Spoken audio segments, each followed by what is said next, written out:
We all know that we're living through challenging and troubling times. We're in the midst of a pandemic. Cities and whole countries are being locked down for months on end. People are losing their lives, their jobs and their businesses. Mental illness and suicide are on the rise, and the debt that is being built up will take generations to pay off. Censorship and polarisation seem to be the new norm, with nuanced debate and mutual respect giving way to a pro versus anti, with us or against us mentality that has a chilling and deeply divisive effect on our previously open and tolerant societies. But far more disturbing than any of these troubling things is that we stand on the brink of a civilisational change that is so far-reaching in its consequences and so profound in its implications that few are able to discern the imminence of the danger or to fully comprehend the Rubicon that we are about to cross and the dystopian world that awaits us on the other side. How is this fundamental change being ushered into being, you ask? Through sleight of hand, through misdirection, and through the introduction of the seemingly benign vaccine passport. Such a claim seems extraordinary, and you would be right to be sceptical. But please allow me to explain. Most of us living in democratic societies today have been born into freedom. We've simply never known anything different.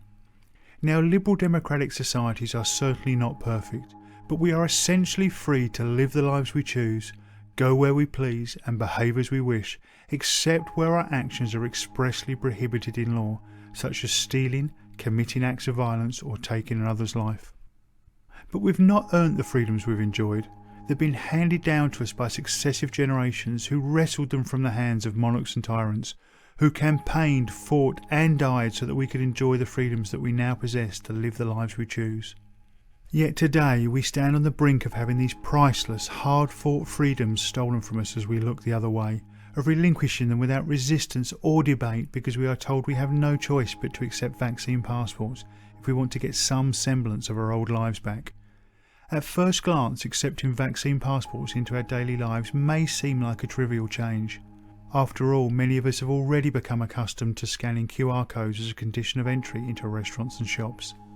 But do not be fooled.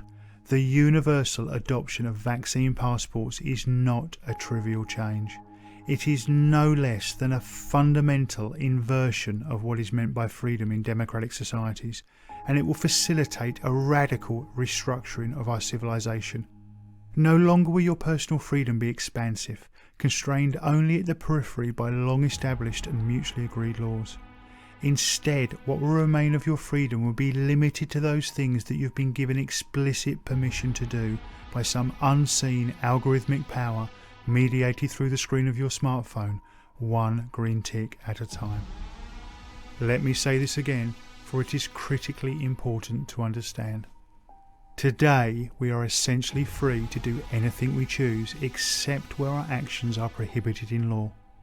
However, after the introduction of vaccine passports, that concept of freedom will be consigned to history, replaced by a completely new system in which you will only be allowed to do the things that you have been given explicit permission to do.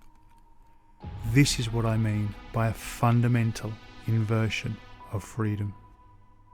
Almost overnight, our enshrined and protected freedoms will become mere privileges, temporarily granted to us for compliance and good behaviour. Can I go into this restaurant, this concert, this sporting event? Can I get on this bus, this plane or in this taxi?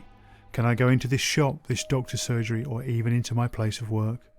Participation in such trivial day-to-day activities will be contingent on permissions granted to us via our smartphones, permissions which themselves will be liable to change from one day to the next. And don't think for a second that because you are now double vaccinated this won't apply to you. Australia, a country of under 26 million people, has recently signed contracts to secure a further 195 million vaccine doses on top of the millions of doses already purchased. That's about a booster shot every 6 months for the next 4 years. So in a couple of years from now, if you are 2 days late getting your booster shot for the latest COVID variant, you might as well forget that dinner with friends at your favourite restaurant. Those privileges will have been automatically revoked. And it won't stop there. Vaccine passports are just a Trojan horse. Behind the seemingly benign functional facade lays a digital ID scheme built on a software platform that is designed to be extended over time. Today you'll just get a simple binary green tick or red cross indicating your authorised inclusion or exclusion from everyday society. but tomorrow you'll be rated on every aspect of your life. Points added for behaviour deemed supportive of the government and big business. Points subtracted for anything deemed to be divergent from the required norms. So how many times did you inadvertently break the 1.5 metre social distancing rule today? What about that mildly critical post on social media about some government policy? What about that video you shared with a friend raising legitimate questions about the current approved narrative? Watch your social credit score tumble, and as it does, your access to the services essential for everyday life revoked, one privilege at a time. This sounds extreme, but the social credit system is already a reality in China, where people can't even board a train if their score falls below a certain threshold. Make no mistake, this is coming soon and to the entire world, and it's coming hidden in the vaccine passport Trojan horse. While such a world may seem implausible to us, if we stop and reflect for just a moment, it becomes clear that COVID-19 has already given us a taste of a world where what is permitted, and with it the boundaries of our freedom, changes on a day-to-day basis. The desensitisation has already begun. Although this vision of our imminent future is shocking enough, the true dystopian power of such a scheme only comes into view when we situate the vaccine passport digital ID platform in the context of the high-tech, highly surveilled world we already live in. It's no secret to anyone that the global tech giants monitor and record our every online action, with each post liked, every article shared, ad clicked and video watched used to build detailed profiles on us. These big data generated psychographic profiles are not only used to determine what products we may want to buy, but also, more chillingly, to infer our political preferences, our opinions, attitudes and beliefs, and even our innermost drives and fears.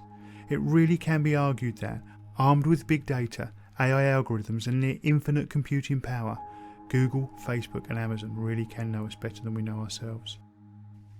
Furthermore, after Edward Snowden's revelations about the NSA's illegal and ubiquitous surveillance programs in the US, working hand in glove as they did with their Five Eyes partners in the UK, Canada, Australia and New Zealand, most reasonably informed people know that governments collect and store vast quantities of data on their citizens, including almost all telephone calls, text messages and emails. Every aspect of our lives today is monitored, scrutinised and profiled as part of the national security apparatus of the state or the for-profit apparatus of big business.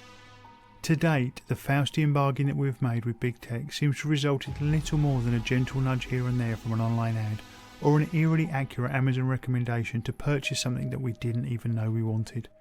However, this will all change, and change forever, if we allow the vaccine passports to roll out. Why?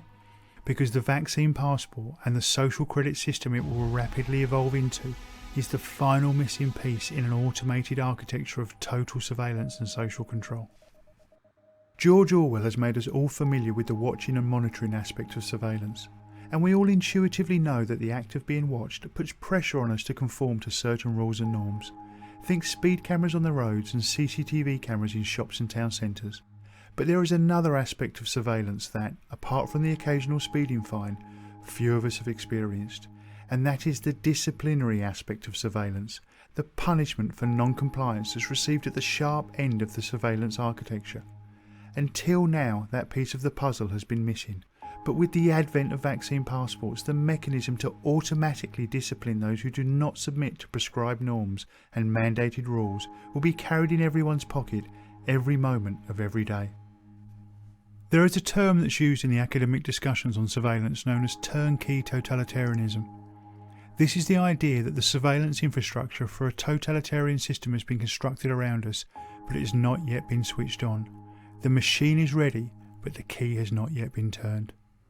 Vaccine passports are the last part of that infrastructure, the last cog in the machine. They are the disciplinary sharp end of the totalitarian system of surveillance and control.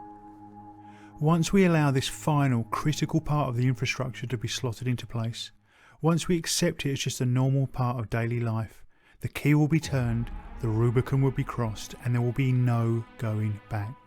There will be no space for dissent, no opportunity for debate, and no room for deviance from prescribed norms and mandated behaviours. And as the crucially important space for debate, difference and non-conformity disappears, so too will the possibility of ordinary human beings collectively steering the direction we want our societies to go in. The machine will be on, eternally and automatically watching, profiling and scoring, guiding our behaviours and, when necessary, punishing. We will be forever at the mercy of our masters, those with the key to the machine, those who keep score, and those who set the rules, those who decide if we are deserving of a green tick or a red cross, those who decide whether we can be included in society or pushed to the precarious margins of existence. If we allow this to happen, it will be, as Aldous Huxley termed it, the final revolution. There will be no coming back from it. Freedom, as we have known it all our lives and for generations before us, will be extinguished forever for all but the privileged few at the pinnacle of the pyramid.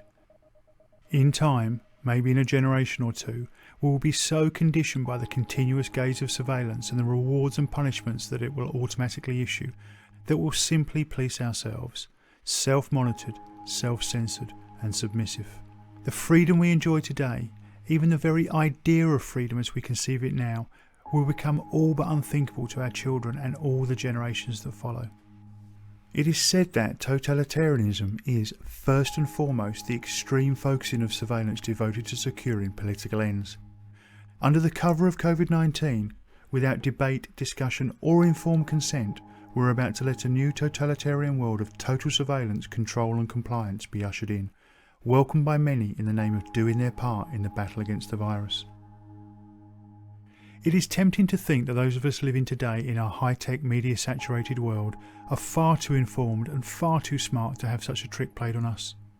Yes, people may have fallen under the spell of fascism and totalitarianism in the past, but we are simply far too sophisticated to fall into such a trap. But is that really true? Are you sure? Look around you. Look at the censorship.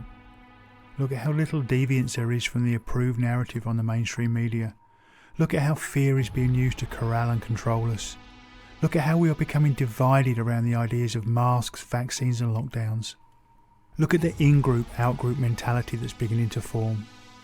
Look at how far we've come in less than 2 short years. When the scales are peeled from your eyes, the propaganda and control become all too clear.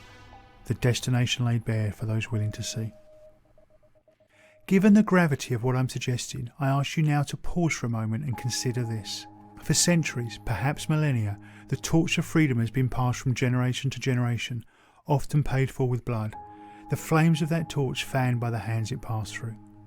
Those of us alive today who are fortunate enough to live in democratic societies now hold that torch. Now imagine yourself looking into the eyes of your parents, your grandparents and all the generations before them stretching back through time. Look at all those who gave their lives so that we might live free, who fought, who campaigned, who protested, who faced down despots so that individual liberty could be secured for them and for their descendants. Are you willing to look them in the eyes and tell them that you let the torch go out forever because of a virus? That you let the flame die because you were too fearful, too apathetic, too trusting or too easily manipulated to stand firm, stand tall and keep the flame alive? Now imagine yourself looking forward in time and bring to mind all your descendants, your children and your grandchildren, be they living or yet to come, and all those generations that will follow us. Look them in the eyes and tell them that the gift of freedom was handed down to us, but we allowed it to be taken from us and hence from them because we didn't see the sleight of hand trick that was being played, or if we did nothing to stop it. Can you feel the weight of responsibility that rests upon your shoulders now? Will you be able to live with the shame of knowing that you were one of those who stood idle, locked down, cowered in your home as the precious gift of freedom through sleight of hand, manipulation and misdirection was stolen from you and from all future generations to come? It should not matter where we find ourselves on the political spectrum, what our views are on masks, vaccines and lockdowns, whether we are rich or poor, or even if we are in the police or the military. We may disagree on many things, but surely we can all agree on this, that the freedom we enjoy today is the most precious of gifts, that it's been passed down to us and that it must be cherished, nurtured and defended at all costs for the generations to come. It should be clear by now that the vaccine passport, COVID pass, green pass or however they choose to brand it has absolutely nothing to do with your health, and despite how it's being sold to us, its global rollout is not the way we will get our old lives back. In fact, the reverse is true. Vaccine passports are the perfectly engineered gateway for creating a completely new type of controlled and surveilled society, the likes of which we have never seen before. Therefore, under no circumstances, no matter what pressure is applied to us, must we allow vaccine passports to be introduced. Make no mistake, we stand at a pivotal moment in history, like the Spartans at the Battle of Thermopylae or the young men and boys on the beaches of Normandy. The true scale of what is at stake cannot be overstated. But this is not a message of fear and division. This is a message of hope, and it is a message of unity. I share this as my way of sounding the alarm, of calling attention to the imminent danger we all face. We are born free, sovereign beings on this beautiful earth. We are all brothers and sisters. We are one human family, regardless of colour, creed or nationality. No weapons need be forged, no ramparts stormed, no buildings raised. We simply need to stand up, to stand united and say enough is enough. We've seen through the tricks, we see the plan clearly now, and we will not allow our freedom to be taken from us. The torch of liberty will not be extinguished, not now, not ever, and certainly not on our watch. Our moment has come to defend it for all future generations, to fan its flames and to pass it on intact and invigorated to the generations that follow us. To our descendants we must say, in unison, we will not let you down. If this message resonates with you, I ask you to share it with your family and friends, for the time to act is now.